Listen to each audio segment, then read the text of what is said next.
І я пам'ятаю часи, коли, наприклад, їдеш у маршрутці в Києві і кажеш, передайте, будь ласка, за проїзд, на тебе вся маршрутка озирається, бо ніхто не звик чути українську мову. Я можу дуже багато таких історій навести, і зараз це цілком інакше. Комусь може здатися, ну і що?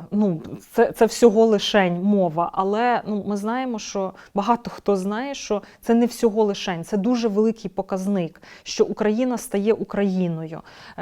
Подивімося, як зараз зовсім інакша українська культура, як вона розквітає, розвивається, як вона вибухає в хорошому сенсі слова, як люди цікавляться, як вони відкривають про себе. Оце дуже важливо.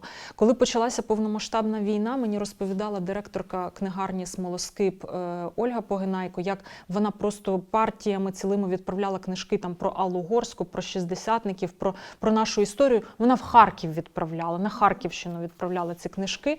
Наскільки людям потрібно це стало. І ось цей зв'язок, який тягнеться, який ми нарешті усвідомили.